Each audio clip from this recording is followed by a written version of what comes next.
kita nak continue lah our chapter 11. Okay, before I forgot, for 5S we have extra class for discussion chapter 14 and chapter 15 tahun lepas punya. Mungkin tak habis cover, kita akan cover. Untuk yang lain boleh join, tapi cikgu punya medium bahasa Inggeris lah. Mungkin nak revision ke apa lah, sekali lah cikgu selit bahasa Melayu. Okay, so cikgu tunjuk sedikit hasil kerja semua orang. Ramai dah hantar ya, macam biasalah lebih bersin gitu. Ramai dah hantar, tapi ada juga yang tak hantar. Mungkin terlupa, tak apa. Okay.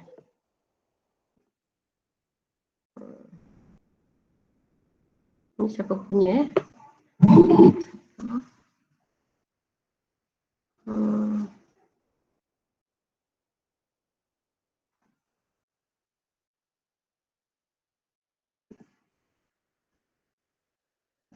Okey, ni siapa punya Syafi. Okey, yang cikgu agak kelakar sikit, yang 5S pun terus je tulis hitam dengan sepik kan, tulis dalam bahasa Inggeris sikit, black, sepik apa dalam bahasa Inggeris Okey, inilah jawapan dia. Bila cikgu bertanyakan soalan, awak kena bagi rumusan pada cikgu seperti kakak inilah. Okay, kena bagi rumusan pada cikgu, ditulis kat situ, kebarang kalian untuk mendapat anak hitam dan sepik adalah 25%. Kena bagi rumusan. Kalau sekadar sampai dekat ratio saja, tak ada rumusan, tak ada markah ya.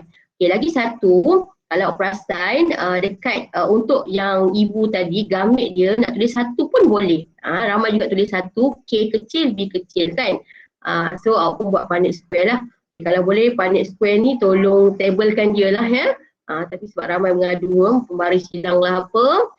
Kalau boleh dengan tangan pun tak apa. Tapi kena tablekan dia ya. Buat macam kotak lah jadual ya. Okey.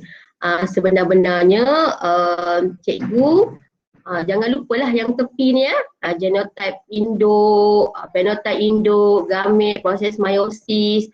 And then ada proses nak dapatkan dia fertilization kan, persenyawaan kan. Yang ni sepatutnya tak boleh lupa lah sebab kat sini lah markah akan dapat. Contoh contoh cikgu kacukkan tinggi dengan rendah lah. Tinggi tu heterozygot ya.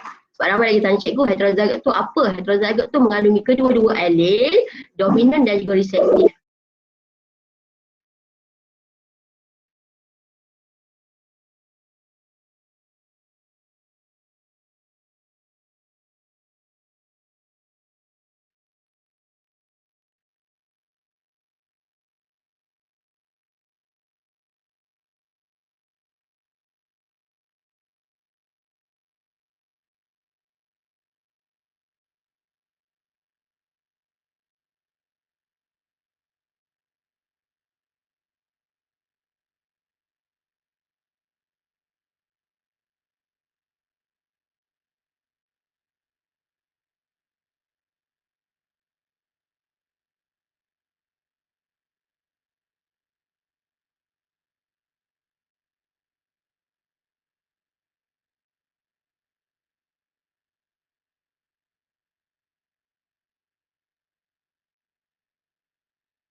Okey, cikgu minta maaf ya, bateri tiba-tiba tadi tak perasan bateri dah low.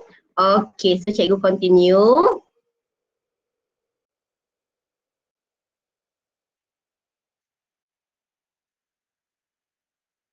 Okey, bentar ya. Okey, ramai tanya cikgu balik, cikgu heterozygot tu apa kan? Okey, ingat heterozygot mesti mengandungi kedua-dua alel, dominan dan juga resesif. Tapi sebab ada dominan, automatik dominan akan menguasai ataupun menunjukkan dia punya ciri ya. Alright, so kacukkan dengan ibu dia mungkin rendah lah resesif, homozygote recessive. Okey, istilah ni homozygote recessive, kalau bahasa Inggeris pun lebih kurang sama lah. Recessive homozygous macam tu ejaan je lah. Okey, sorry ya. T besar, T kecil ini sebenarnya genotype cikgu tersalah isi kat sini. Okay, cikgu tulis balik. Okay, cikgu padam. Okay, phenotype yang kita boleh observe kan. Tall, short. Okay, so nak keluarkan gamit T besar, T kecil melalui proses meiosis. Sepatutnya adalah benda ini ya. Ini kalau satu ciri, one characteristic that contain two traits. Boleh? Okay, and then dia akan melakukan fertilization. Okay, memandangkan dia hanya satu ciri saja, ada dua trait, so taklah susah. Tapi bila dah melibatkan dua ciri, ada 4 trait, okay, dah mula susah Okay, T kecil, dan T kecil. Tak payah bulatkan So inilah anak dia, tall, short. Okay, apa tahu pun tulis lah. Sama juga, yang ni pun terbalik sepatutnya genotype dulu kat atas, and then phenotype lah. Okay, so jangan lupa kat tepi ni So hari ini kita nak continue. Okay. Ini kalau satu ciri, dua trait lah. Satu ciri, maksudnya satu ciri tu tinggi dengan rendah trait dia. Okay, contohlah kalau cikgu kata dua ciri, Okay, dua ciri dia adalah hari ni cikgu nak kaji, cikgu tengok parent awak ni macam tinggi tapi berbadan besar. Contoh jenis badan lah berbadan besar. Okay, so cikgu assume T yang mewakili allele yang mewakili dia. Okay. Sanggup tak nak tulis kat sebelah, sanggup padam. Okay. So cikgu nak tengok tinggi. Okay. Tinggi and big Tall and big. Okay, kacuk dengan big pula ada. Sorry. Okay, big Kacuk dengan mak tu tall juga, tapi tall yang heterozygous, tapi badan mak sedikit small. Okay, dalam case ini big adalah dominant lah Tall juga adalah dominant. Okay, saya ulang balik tadi, ibu dia tadi tall tapi heterozygote and small Ayah dia pula ayah dia adalah tall dan juga big. Kedua-duanya adalah homozygote dominant Okay, so kita keluarkan gamit. Okay, ini ayah, mak tadi.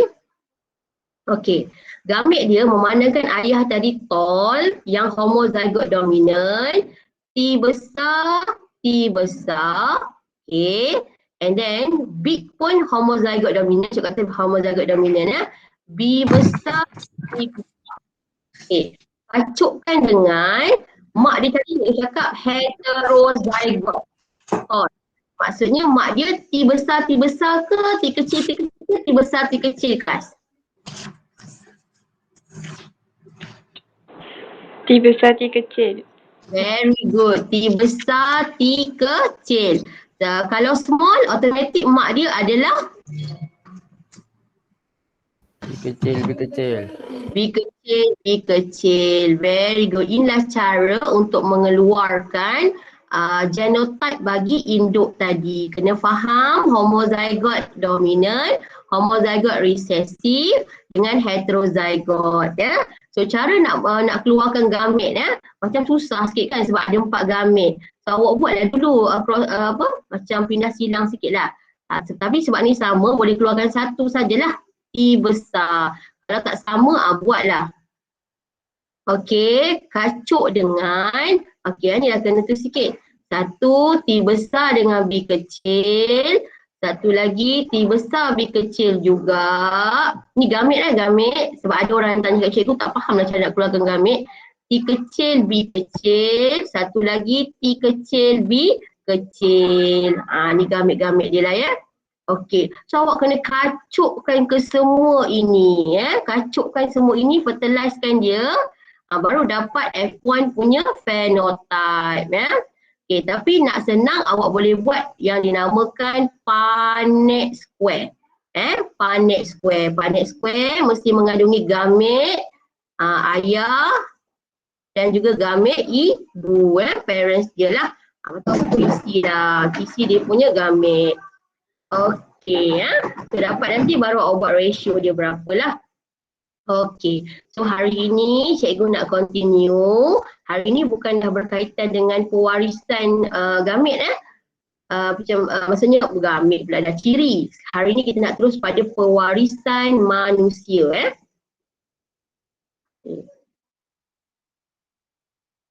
Okay. Alright, pewarisan manusia. So dalam bahasa Inggerisnya adalah lupa cikgu. Inheritance in humans lah kot. Betul lah? Inheritance in human Betul. Betul.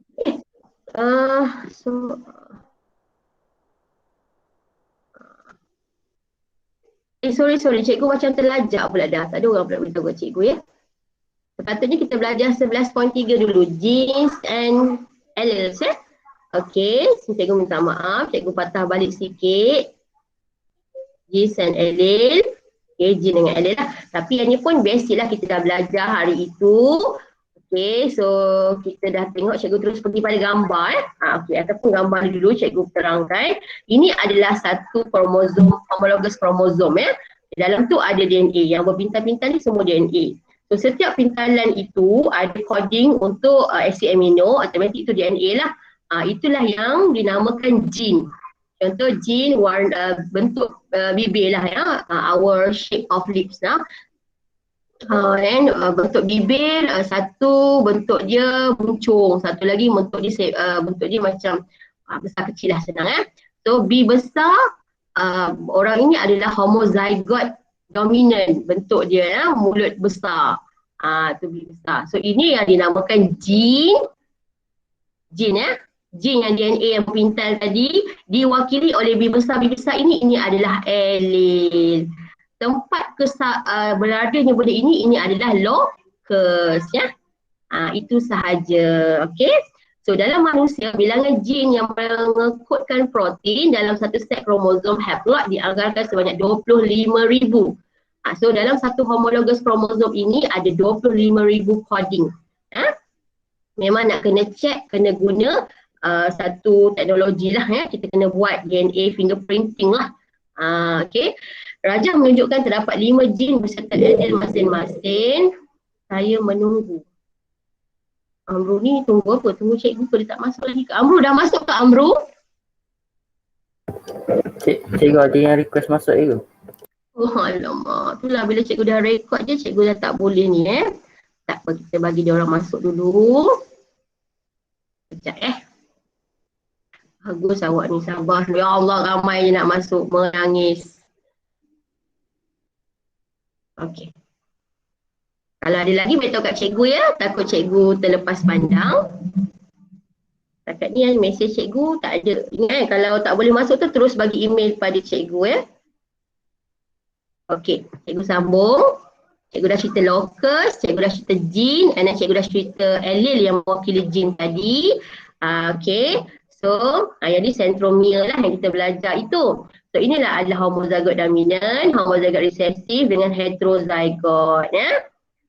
Pada locus ini gen dikatakan heterozygote. So, memang sangat menarik lah genetik ni ya. Hanya menggunakan satu sel sahaja yang ada nukleus. Dalam nukleus tu ada kromosom homolog, kromosom sepasang kromosom homolog. Awak boleh kaji bermacam-macam gene tadi dia kata ada lebih 25,000 Okey, itu sahaja. So kita masuk inheritance in humans. Okey. So Okay, pewarisan manusia ada dua jenis kromosom, iaitu autosom dan kromosom seks, ya. Alright, samalah macam kita belajar meiosis, kita ada dua jenis sel, satu sel soma, satu lagi sel gamet. Lebih kurang macam ni lah, ya. Okay, so sel soma manusia mempunyai 44 autosom dan kromosom seks 2. So itu berarti jumlah kita adalah 46 kromosom.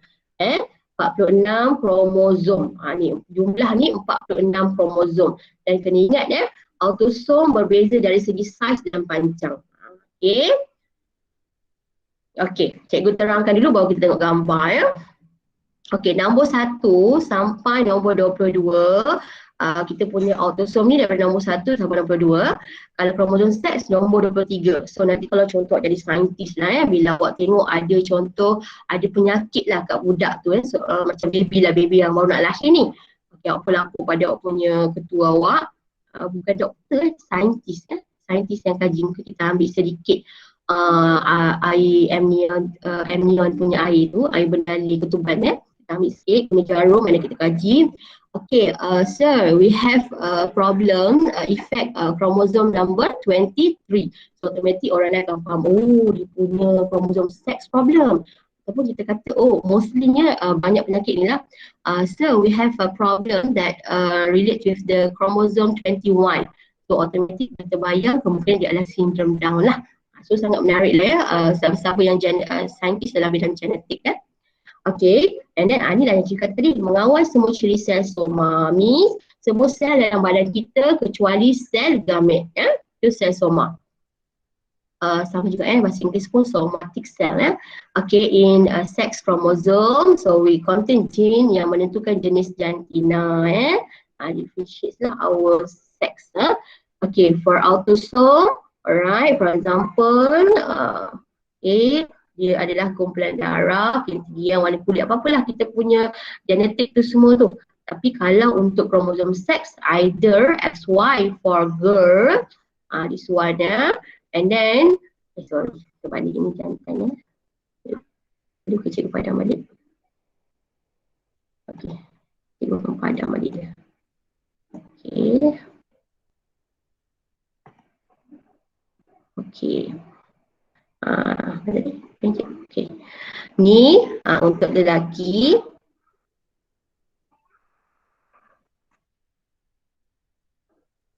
Tengok macam cepatlah cikgu, kan. Okay. Okay, untuk lelaki, yang ni untuk girl, ya. Okay, gambar ini sebenarnya bererti, ya. Ini gambar bererti lelaki memberi, perempuan menerima, ya. Macam lucah sikit lah, tapi maksud dia gitulah. Okay, ya. So this one is chromosome sex. Okay, ini adalah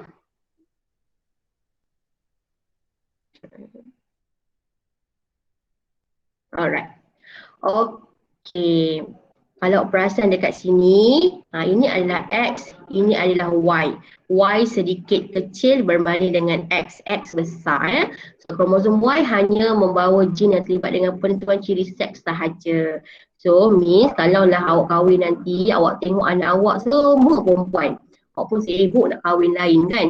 Dia tak suka isteri saya, dia asyik bagi anak perempuan je. Sebenarnya patut salahkan awak lah, sebab awak je yang bawa genetik Y tadi, kromosom Y, ya. So kromosom Y ni memang ciri seks sahaja, ya. Kromosom X ini yang banyaklah sikitlah kerja dia, nanti kita tengok, ya. So perempuan XX, lelaki XY, ya.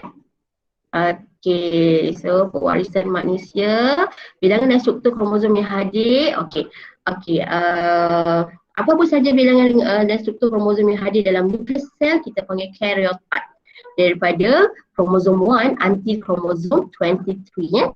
Kromosom disusun secara berpasangan, iaitu mengikut pasangan kromosom homolog berdasarkan saiz ataupun kedudukan sentromere ataupun corak jalur pada kromosom, ya. Okey, dia bukan suka-suka lah, Allah tu dah cipta cantik lah, ya.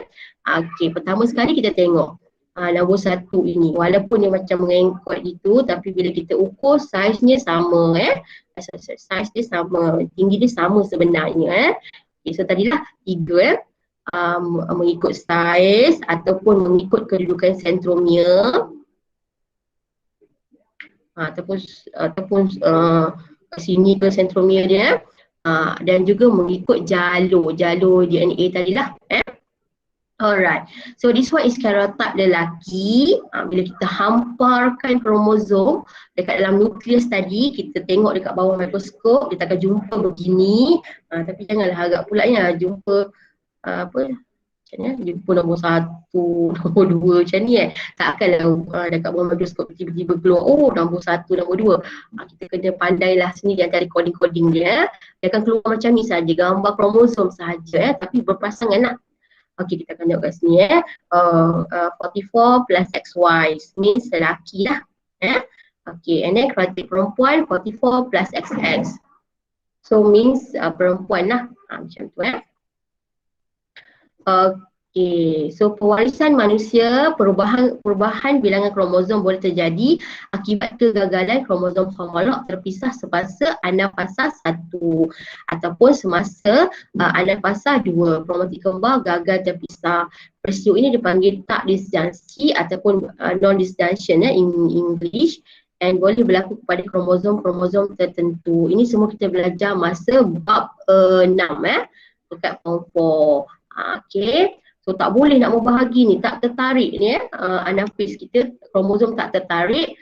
So itulah yang mengakibatkan penyakit-penyakit, contohnya seperti sebelum tu dia boleh mengakibatkan bilangan kromosom dalam sperma kita sepatutnya 23 boleh jadi 22 ataupun boleh jadi 24. So kemungkinan bila bersenyawa sperma dengan ovum tadi, sama ada dia akan dapat 45 ataupun 47. So semua itu ada jenis-jenis penyakit ya. Okey, pertama sekali, kalaulah ini okey, ini satu karyotype, kita tengok dia lelaki lah, XY, tapi dia ada sindrom Down disebabkan oleh non-disjunction occur tadi. Kita tengok dekat kromosom 21 ada 3, ada extra kromosom. Kita panggil dia trisomy 21. Okay, sindrom Down boleh juga berlaku pada lelaki ataupun perempuan. So ciri-ciri sindrom Down kita tengok betul lebih kurang sama kan, muka sedikit lepeh, dahi macam luas, and then mulut macam terdelis sikit, slanted eyes, mata macam ke bawah sikit macam tu. Okay, so jumlah kromosom tadi tak tepat lah 47 45 plus XY Okay, and then kalaulah seandainya ada pula satu anak ini kita tengok kat sini dia X je, XO. Cara kita menulis pun 44 plus XO, dia hanya ada 45 saja. Ini kita panggil sindrom Turner. Okay, dia kekurangan kromosom X. Okay, cikgu nak tanya, sindrom Turner ni lelaki ke perempuan? Okay, dah ada jawapan kat sini, tak apalah cikgu jawabkan. Perempuan. Okay, perempuan alright. Tapi perempuan yang tidak ada ciri-ciri perempuan. Maksudnya awak boleh imagine lah ciri-ciri perempuan, dia memang tak ada hormon estrogen, so tak terbentuklah dia punya buah dada ke, payudara dia, semua-semualah ciri-ciri dia, dan dia tak ada laki tahan semua okay.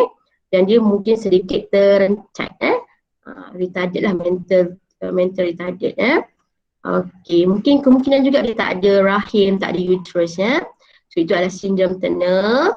Okay, sindrom Klinefelter. Alright. Yang ni yang cikgu nak betulkan kefahaman kita, sindrom Klinefelter. Jumlah kromosomnya adalah 47, which is dia ada 44 plus XXY. So kromosom sex dia affected here. Okay, contain 2X chromosome and also Y chromosome. So it means jantina dia memang confirm lelaki lah sebab ada Y. Okay, tapi dia lelaki yang ciri seks punca bagi lelaki tidak berkembang. Yang ni lah yang orang kata hunsa tadi. Tapi kena ingat bawah Klinefelter ni ada banyak lagi jenis. Ada hunsa, ada lagi hermaphrodite, apa semualah. Maksudnya hunsa ini adalah Klinefelter dan tidak semestinya Klinefelter adalah hunsa. Faham tak maksud cikgu? So make sure betulkan balik kefahaman kita lah. Jangan kata Klinefelter tu punsa, no. Punsa adalah Klinefelter, tapi tidak semestinya Klinefelter tu punsa. Punsa kan 2 jantina kan. Tapi Klinefelter ni ada je jantina dia satu sahaja. Cuma dia tak ada ciri seks lelaki tadi. Dan kemungkinan ciri seks dia lebih kepada keperempuanan. Kalau akan tengok mungkin payudara dia sedikit membesar, suara halus ke. Jangan ada suara latah ke belakang. Okey. Alright. Okey. Okey.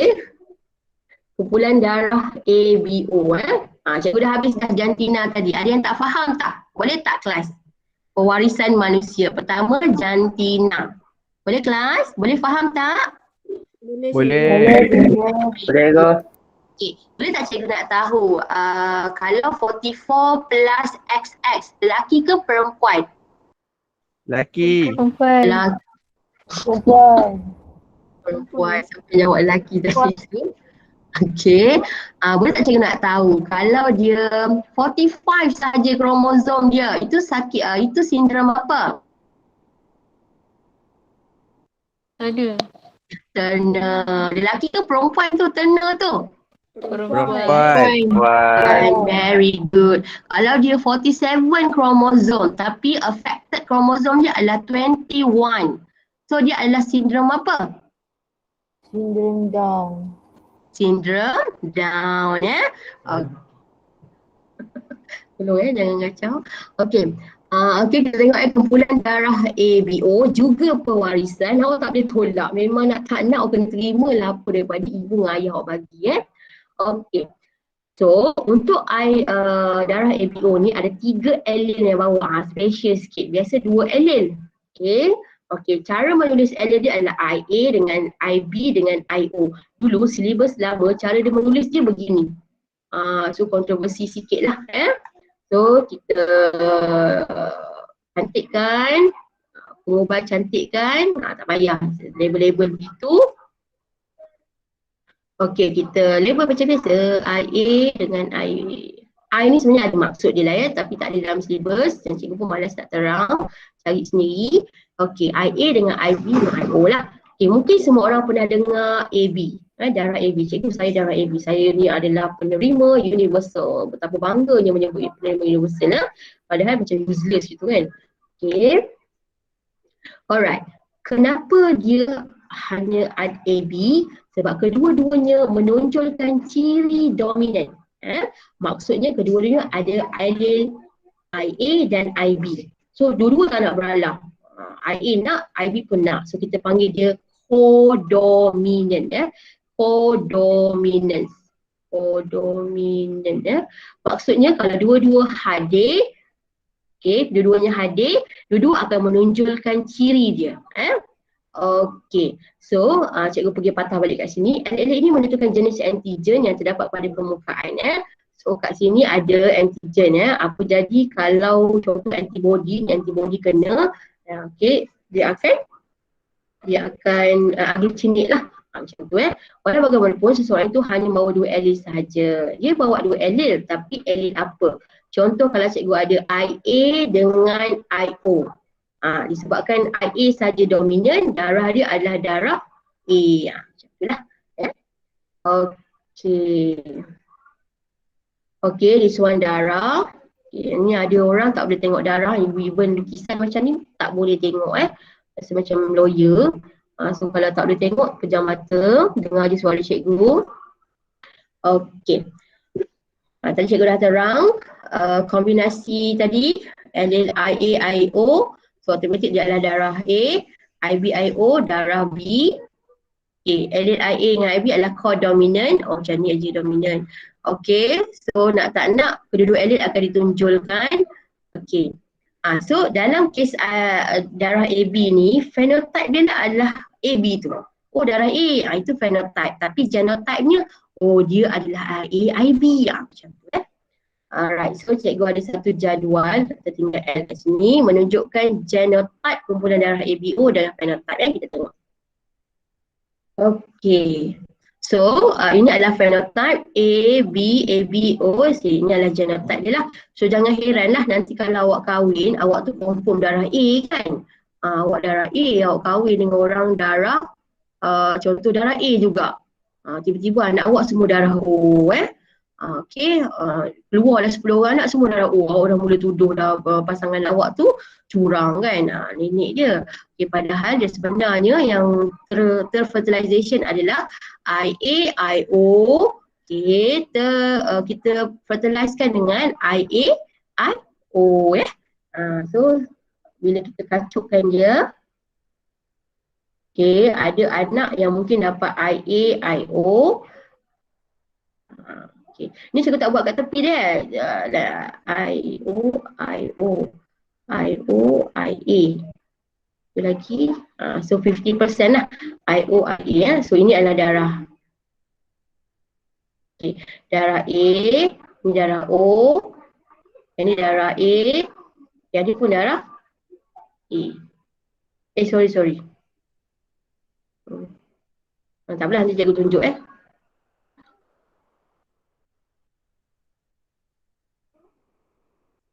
Okey, nanti kan cikgu tunjuk contoh yang lain Okey, jangan lupa kat tepi ini, so induk, bapa, ibu ataupun parent genotype. Okey, tunjuk kat sini I. Okey, ini kalau soalan tu tanya, okey, darah ayah adalah darah A, ibu adalah darah B. So berapa persen anak, nisbah anak yang dapatlah setiap darah tu kan. Okey, ini cantik lah kalau darah bapa tu darah A, ibu tu darah B. Okay, rupanya ayah dia adalah heterozygote. Heterozygote means dia bukan IA, dia IA, IO. Ibu pun heterozygote. So IBIO. So kalau kita tengok anak dia kemungkinannya akan dapat semua ini. Okay. Ingat ini fenotype anak ni ataupun genotype anak ini probability, kebarangkalian. Okay. Contoh pasangan ini berkahwin. Anak pertama dia tiba-tiba keluar darah O. Okay. So doktor akan kata macam ni. Dan anak pertama darah O, anak kedua tiba-tiba darah B. Doktor akan kata anak ketiga macam ni. Puan, tuan, kemungkinan anak puan yang ketiga ini 25% darah AB, 25% darah A, 25% darah B ataupun 25% darah O.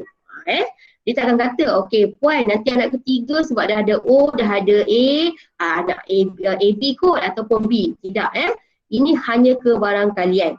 Okay, kalau dalam pasangan ini berkahwin, ada 7 orang anak,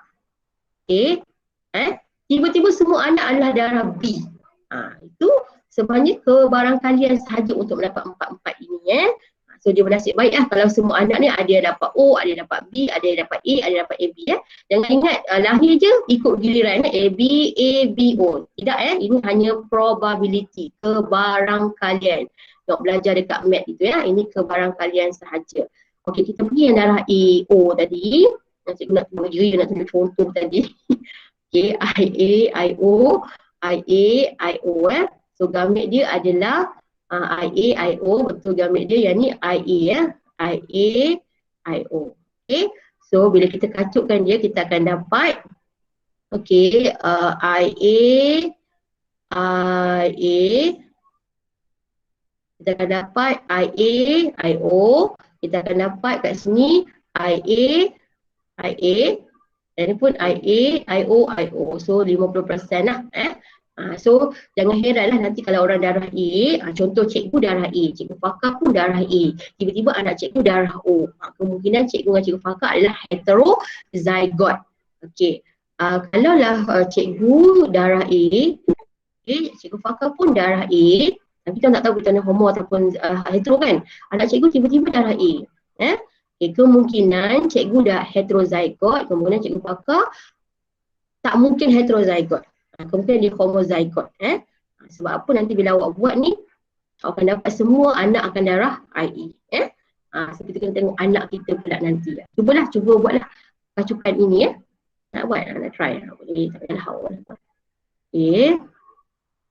Okey, so pewarisan kumpulan darah, so kita tidak mengikut hukum Mendel satu-satunya pewarisan yang tidak mengikut hukum Mendel Okey, satu gene yang dua allele. Okey, so sebab apa? Mendel kata satu dominan, satu resesif, tapi darah tidak. Darah kodominan Okey.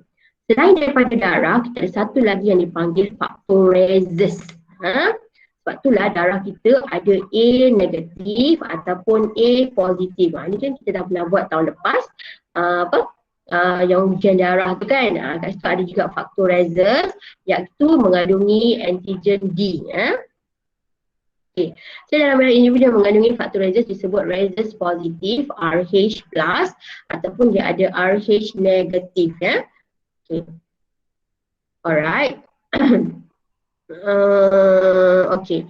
So yang ini berarti darah A minus ini adalah darah A yang ada reses negatif. Yang ni ada reses positif. Apa maksud reses? Okey, sama juga ya. Reses ini adalah antigen juga. Dalam salur darah tadi ada antigen. Antigen ini macam untuk mengeluarkan antibody lah. Antigen ni macam satu faktor yang kita nak kena pasti apa antibody yang tak boleh masuk dalam badan dia, dalam sel darah merah dia. Kalau masuk je lain je dia terus aglutinate. Bahayalah ya. Okey. Alright, faktoreses RH. Okey, masih yang ini ialah ikut hukum Mendel lah. So, faktoreses dikawal oleh jin yang terdiri pada sebasang alien iaitu RH positif yang bersifat dominan, RH negatif resesif ya. So, agak pelik sebenarnya kalau kita dengar kalau orang datang klinik, darah dia adalah darah A minus ke, B minus ke, AB minus ke, O minus ke. Sebab apa? Sebab kemungkinan kedua-dua ibu bapanya juga adalah RH negatif. Dia mau risiko kedua-duanya RH negatif. Okey. RH positif mungkin homozygote dominan, heterozygote. Okey. So sekarang ni untuk pengetahuan awak, negara kita ni darah yang paling kritikal adalah darah O minus dan juga A minus ya. So sekiranya awak adalah penderma darah O minus or RH negatif ni, bolehlah derma O, tapi awak tak boleh derma lagi sebab awak belum umur 18 lah, mungkin family awak Okey. Dan juga satu fakta menarik kalau awak seorang penderma darah, family awak penderma darah, chances untuk dapat vaksin tu tinggi sikit. Dia akan bagi orang yang derma darah dahulu ya. Okey. Alright, cikgu bagi situasi 1, situasi 2. Okey, contohlah ya, awak pun kahwin lah dengan buku teks ni agak terlupa untuk membuat tanda X kat sini ya, cikgu buat untuk dia. Okey, bapa ni berkahwin dengan ibu. Bapa ni RH positif, ibu ni RH negatif. Okey, so bapa ini akan derma kepada gamit dia RH positif, ibu tadi RH negatif. So dia letak anak kemungkinan RH positif negatif. So kesemua anak reses positif. Okey, dalam reses ini sebenarnya tak kisah pun awak tu darah A negatif ke A positif.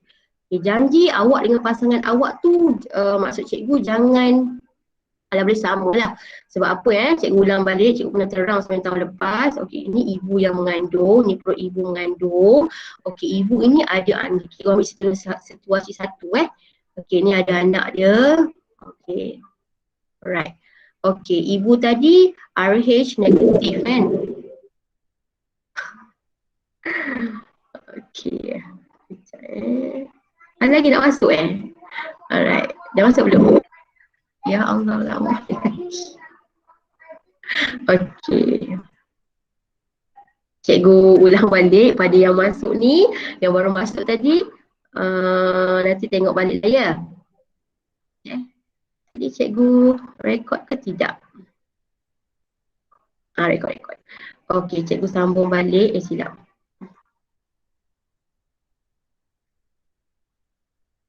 Okey. Alright. Ini kan ini anak yang dikandung. Tadi kita kata anak dia semua reses positif kan. Right. So anak dia reses positif. So anak dia bawa antigen reses positif. Boleh? Ibu ni tadi antigen dia negatif. Automatik dia ada antibody positif Kita tulis kat sini sikit.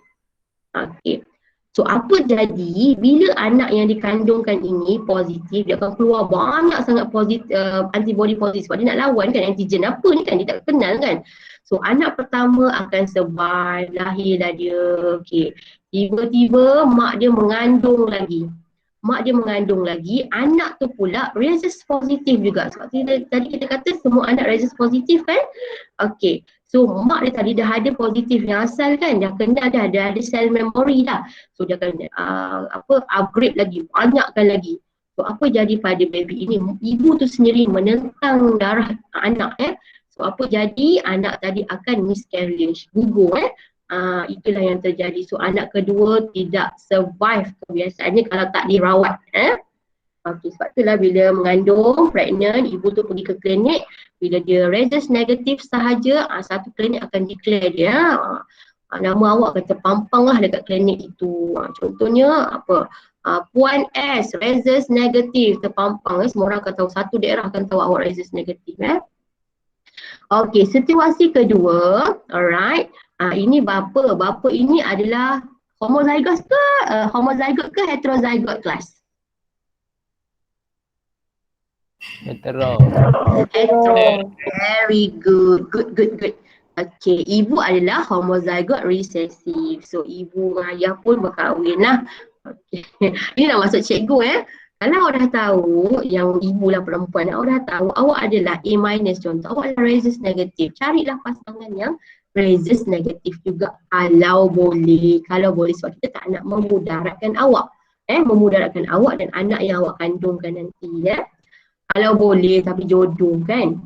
Alright, so ataupun heterozygote pun boleh Kau kahwinlah dengan bapa yang heterozygote, ada dua RH positif dengan RH negatif. So bila kita kacukkan dia, anak dia kandung tadi akan dapat 50% rhesus positif, 50% rhesus negatif Jadi okeylah kalau ibu tu mengandung, dia ada rhesus negatif kan, tapi and then anak yang dikandung ni pun rhesus negatif. Alright lagi lah. So tak adalah ibu tu keluarkan antibody. Tapi kalau dia once kebarangkalian untuk rhesus positif pun, tiba-tiba anak yang dikandung rhesus positif. Inilah masalah. Sama balik, patah balik kat sini itulah masalah. Sebab tu kelas nak cari pasangan daripada agama, daripada keluarga, apa-apa, angkat haji juga rhesus positif, negatif. Okay. Alright, satu lagi ni saya rasa semua orang akan kenalah ujian thalassemia ni. Sebab apa? Sebab bila kita kaji balik, kenapalah budak-budak Malaysia ni banyak sangat yang lemah-lemahnya. Okay, bila kita buat ujian siaga apa, sebab tu diwajibkan pada awak semua untuk membuat ujian thalassemia. Sebab apa? Bila kita tengok data dunia sekarang, satu daripada 4 orang akan dapat thalassemia. Terpotong pendapatan thalassemia. Alright, so darah yang normal ini adalah red blood cell. This one is white blood cell. Ni semua red blood cell lah. So kita tahu red blood cell untuk transport our oxygen and also carbon dioxide. And then for thalassemia, apa yang terjadi, bentuk dia tidak cantik. Bukanlah sickle cell anemia sangat, tapi bentuk dia dah tak boleh nak angkut for oksigen hemoglobin yang normal dia akan angkut for oksigen tapi kalau macam ni, bentuk begini mungkin boleh angkut 1-2 saja. So menyebabkan orang itu akan lemah semula. Thalassemia sebenarnya adalah mutasi jin. Mutasi jin berarti kromosom dia affected dekat jin yang berlaku pada kromosom 11 dengan 16. So, diturunkan daripada satu generasi ke generasi ni. Sebab bila kita dah buat yang kita belajar dulu, phylogenetic tadi, kemungkinan thalassemia ni mungkin menjadi salah satu penyakit yang akan diwarisi secara besar-besaran. Pertama sebab kita dah mula kahwin campur kita dah tak kahwin dengan sepupu kita sendiri, kita kahwin dengan orang luar. Ataupun itulah efek dia thalassemia. Thalassemia merupakan penyakit yang disebabkan oleh pembentukan hemoglobin yang abnormal dan kekurangan bilangan hemoglobin. Saiz darah merah adalah lebih kecil dan lebih pucat. Dia tak ada unsur heme Heme, H-E-M-E. Heme Alright. So apa yang kita buat? Alright. Dia masih lagi pewarisan So ibu normal, bapa pembawa. So apa jadi? Ibu tadi 4 petak kan, anak dia akan dapat normal ataupun probability dia pembawa. Tak ada masalah pembawa ini sebab cikgu ramai sangat kawan yang pembawa Tahu pun sebab bila mengandung tu hemoglobin sangat rendah. Orang baru tahu dia sebenarnya pembawa thalassemia. Awak akan tahu awak thalassemia ni waktu awak dah besar sikit. Bila awak selalu letih ke ataupun waktu awak mengandung. Ibu pembawa. Masalah dia bila ibu pembawa, bapa pun pembawa. Bila kahwinkan, bila kita kacukkan dia,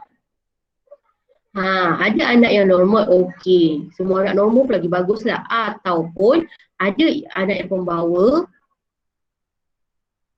okey, ataupun pembawa ataupun penghidap. Yang lain kita tak nak. Sebab itulah kalau boleh, okey, kalau dah tahu pasangan tu, risik-risik lah sekali genetik dia. Awak pembawa thalassemia ke? Sebab orang semua dah check kan thalassemia masing-masing. Semua orang tahu siapa yang pembawa, siapa yang thalassemia. Saya pembawa, saya pembawa, tak ada jodoh macam tu lah. Kalau boleh avoid lah. Kalau boleh avoid lah. Tapi tak boleh jodoh semua tangan Tuhan. Okay, so thalassemia. Okay. Alright, thalassemia minor ni dia ada recessive thalassemia tapi dia tak ada tanda thalassemia. So mesti uji melalui ujian darah.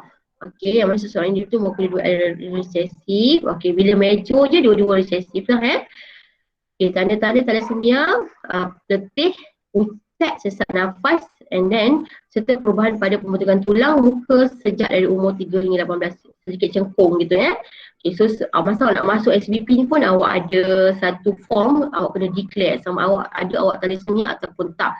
Sepatut-patutnya orang thalassemia ini yang major juga tak kata yang minor tak bolehlah masuk sekolah asrama sebab kehidupan yang sangat aktif sepatutnya. Sebab thalassemia major ni jangan kata nak angkut barang pun semua, nak berdiri waktu perhimpunan pun tak larat. Okay.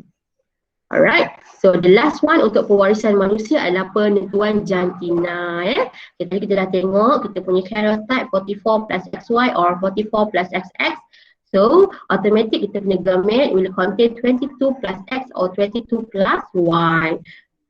Okay, kita terus proceed di sini lah Okay, so bapa ini dia akan bawa gamete dalam bentuk sperma. So either 22 plus X or 22 plus Y. And then ibu akan bawa dalam bentuk secondary oocyte Dalam belajar secondary oocyte. Okay, so genetik anak dia bila kita kacukkan, inilah. So doktor akan cakap macam ni je kat awak. Puan, dia kata kemungkinan anak puan ini adalah 50% perempuan. Pergi pula doktor lain, puan akan mendapat anak lelaki 50%. Macam tu lah bongok lah namanya tu. Memang kita tahulah dekat dalam dunia ni hanya ada 50% perempuan dan dia 50% lelaki. Itu sahaja yang ada saja. Okay, so tadi cikgu dah remind balik. Kalau lah anak awak tadi asyik lahir perempuan je sampai 7-8 anak kan, lelaki tak pernah lekat. Berarti ayah di sini ada problem Kemungkinan ayah punya kromosom seks dia 22 tambah Y ini tidak sempat untuk bersenyawa dengan telur ibu tadi. Renang lalu tengok Fallopian jumpa tak sempat. Sebab kita kena X lebih tangkas daripada Y X ni lebih laju berenang berbanding dengan Y. Sperma X yang ada X kromosom sebab dia lebih ringan sebenarnya walaupun kromosom itu sedikit besar Okay, mengikut kajian lah. Okay, alright, cikgu akan stop kat sini. Ciri terangkas X ini adalah yang berkaitan dengan X kromosom ni X sebab dia banyak right, dia banyak, dia besar, so dia ada banyak lah bawa penyakit semua. Berbanding dengan Y tadi bawa jantina ni kan, X ni besar so dia ada banyak bawa penyakit. Nanti kita akan cikgu akan terang lah. Okay, so ada soalan tak kelas? Cikgu, kalau kembar yang lelaki perempuan tu gen dia kira macam mana? Okey, kembar lelaki dengan perempuan, cikgu lukiskan sikit untuk awak Okey, automatik kembar itu bukan kembar seiras lah Okey, kembar tak seiras terjadi ada dua sebab. Sama ada ini awak punya rahim awak. Okey, ini adalah ovary. Okey, sama ada sperma yang masuk sini akan jumpa dua telur yang dikeluarkan serentak oleh ibu tadi Dan sperma ni akan jumpa ini So kita tak tahulah yang ni kemungkinan kromosom X ataupun kromosom Y. Kalau lah bernasib baik satu kromosom X, satu kromosom Y, dapatlah dia 44 plus XY satu and then 44 plus XX sepasang. Ataupun itu sajalah kalau nak dapat kembar yang ada lelaki perempuan, automatik adalah kembar tak seiras. Okey, kalau dia kembar seiras, kembar seiras yang kita belajar, kembar seiras cikgu lukis tadi gambar. Lain pula betul ya. Alright. Kemungkinanlah hari tu keluar satu telur saja. And then sel ini sperma akan tersenyawa dengan telur ini. Bila dah jadi zygote, and then zygote ni nak jadi dua dan jadi embryo kan. Embryo, sewaktu jadi embryo ni dia completely, maksudnya tidak complete lah, pembentukan embryo tu ada dua macam tu. Jadilah dia kembar yang seiras. So kembar seiras automatik genetik dia adalah sama. Either 44 plus XX ataupun kedua-duanya 44 plus XX juga ataupun 44 plus XY. Macam tu lah. Cikgu. Kalau kembar seiras laki perempuan? Ya, kalau laki apa? Ulang balik. Kembar seiras lelaki dengan perempuan. Kembar seiras tak mungkin ada lelaki dengan perempuan. Dia automatik kembar tak seiras. Itu ciri-ciri, salah satu ciri-ciri kembar tak seiras. Sama ada dia kembar tak seiras boleh jadi sepasang ataupun kembar tak seiras ni boleh jadi sepasang. Laki saja, perempuan saja ataupun campur laki perempuan. Itu ciri untuk kembar tak seiras Ini ada dalam kita punya syllabus form 4. Lagi tak soalan? Very good question Cikgu, kembar seiras memang daripada genetik dia ke? Ataupun kalau dia punya family tak ada, dia dapat juga? Semua macam berminat nak tahu kembar-kembar ni kan. Cikgu pun berdoa je lah kukuk dapat kembar. Malas ni nak mengandung banyak kali kan. Kembar ini sebenarnya terjadi ada banyak faktor. Faktor yang utama adalah genetik lah. Kenapa kita kata genetik? Sebabnya genetik kembar ini diwarisi. Warisan genetik diwarisi. Maksudnya dalam sperma tadi ataupun dalam telur tadi kita dah belajar ada nukleus kan? So nukleus ini dah bawa dah genetik kembar masing-masing. Ataupun kalau sesiapa biasanya kembar seiras ni memang kena genetik lah. Ada genetik. Biasanya kebiasaannya memang dalam sel telur masing-masing ni, nukleus masing-masing memang dah ada genetik. Eloknya genetik belah nak kembar lelaki ataupun kembar perempuan. Kalau nak kembar lelaki, eloknya genetik belah ibu kuat. Kalau genetik perempuan, eloknya genetik belah ayah lah. Tapi kalau kembar tak seiras ni, selain daripada genetik, kita juga boleh membuatnya secara natural, maksudnya kita galakkan apa yang kita nak galakkan, kita boleh buat sendirilah kembar ini Wah sangat Tuhan secara teorinya kita boleh buat. Sama ada kita galakkan pengeluaran telur ini secondary oocyte yang kita belajar tu, kita galakkan dia muncul, keluar, release, dibebaskan daripada kedua-dua ovari. So sebab ada orang perempuan yang secara naturalnya boleh keluarkan kedua-dua telur, kiri dengan kanan. Tapi mostly setiap bulan memang satu saja, either kiri ataupun either kanan. So, kita galakkan dikeluarkan telur tu dua-dua aja. Macam itulah. So ada banyaklah ubat hormon apa semua. Kalau perasan dekat Afrika, mostly anak dia kembar. Sebab apa? Pemakanan dia based on ubi-ubi. Ubi-ubian nak dapat kembar, nak galakkan secondary oocyte keluar banyak, memang kita kena banyak makan yang berunsurkan ubi. Potato lah. Lagi tak soalan? Cikgu. Ya. Kalau albino tu sebab jin juga ke?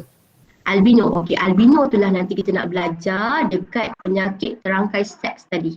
Dan dia juga disebabkan oleh mutasi sikit lah.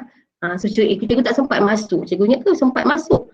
dah pukul 10.30 kan. Okey, sebab awak nak ready kelas. Cikgu tak akan masuk lah sebab benda tu macam berat sikit, ada banyak. Dalam tu ada buta warna, ada hemofilia lagi. Jadi cikgu tak masuk lagi yang tu. Sebab cikgu nak terang secara terperinci lah. So memang betul lah kalau baru ni ada yang tengah viral sekarang kan. Awak tengok dekat yang daripada Pasir Mas kat Kelantan kan. Mak tu mengandung, mak tu sihat macam orang normal. Okay, mak tu ada 7 orang anak. Okay, anak pertama dia normal, anak kedua pun normal, anak ketiga normal, anak keempat sampai anak ke 4, 5, 6, 7, 8 sampai anak ke-8 semuanya albino okay, albino. Tapi keempat-empat ini semuanya lelaki tak lepas kesumpahan tak. Dia lelaki. Kemungkinan kalau anak celah-celah ni tiba-tiba ada anak kelima, inilah masalah dia. Kemungkinan kalau celah-celah tu ada anak yang kelima, perempuan, tak tahu lah kenapa pula ni. Tak fungsi pula ni. Perempuan kemungkinan tak akan dapat albino itu. So albino, buta warna semua ni memang kerap melanda lelaki sebab dia hanya satu saja kromosom X tadi. Okey, ada lagi tak soalan? Albino ni bukan genetik lah maksud cikgu, dia adalah mutasi yang berlaku pada jin. Tapi kebetulan mak ni yang dekat Pasir Mas ni, kemungkinan anak dia memang probability untuk dapat albino tu tinggi, dia dapat dekat situ semua anak dia tu. Okey. Ada lagi soalan? Very good question.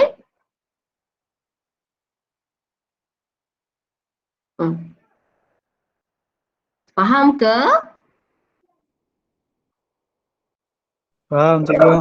Faham. Okey, kalau faham, boleh tak cikgu nak tahu, bila kita nak menulis schematic diagram, kalau penentuan jantina anak, gametnya, genotype anak dia apa? Macam mana cara nak menulis genotype anak? Apa tambah apa? X, Y tambah XX. X. Cikgu dah setahu walaupun tak makan lagi. XY tambah XX. Okey, itu betul tapi kena ada 22 kat depan tu. 22 tambah X ataupun 22 tambah Y. Itu adalah tulis gamet. Cara tulis gamet.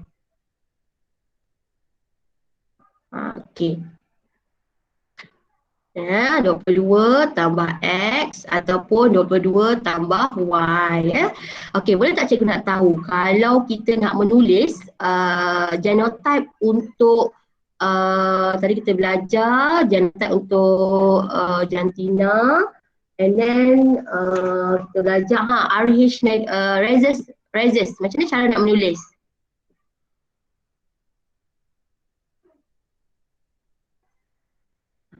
Rhesus RH. Yes, very good. RH tambah ataupun RH negatif. Very good. Kalau kita nak menulis darah, schematic diagram darah ABO kita IO, IE. IO. Okay, very good. Boleh? Okay, so itulah cara dia untuk menulis sebabnya awak belajar benda-benda pun dah faham, tiba-tiba orang suruh kata okey lukiskan schematic diagram, awak pun semangat, rupanya salah. So kita tahu rhesus ni untuk darah, yang untuk penentuan jantina. Okey, cikgu rasa cikgu stop di sini. Okey, kalau ada soalan boleh PM cikgu. Okey, hari ini soalan cikgu simple sahaja. Cikgu bagi situasi dia. Situasi dia adalah, Ali, dia adalah thalassemia major. Kahwin dengan Rose, dia adalah thalassemia pembawa. Ataupun manalah. Cikgu nak awak tulislah, awak pilihlah bentuk alien awak apa-apa semua. Elin, soalan cikgu nak tahu berapa persen anak dia akan mendapat thalassemia. How many percentage that his offspring or her offspring will get thalassemia. Boleh? Berapa persen anak akan dapat thalassemia. Itu sahaja. Thalassemia. Macam salah saja Jan. Okey? Itu sahaja soalan awak. Cikgu dah print screenkan soalan thalassemia anak. Okey. Anak yang thalassemia lah berapa persen. So, cikgu dah print screen, nanti awak try buat. Jangan lupa kat tepi tadi, nanti bagi kat cikgu Okey, Anda tadi boleh pilih sendirilah. Awak nak buat huruf T ke, huruf H ke, ikut suka hati awak Okey, alright, cikgu stop dekat sini. Okey, cikgu rasa tak ada masalah dah. Okey, Assalamualaikum kelas. Waalaikumsalam cikgu. Terima kasih. Terima kasih cikgu. Cikgu stop record kat sini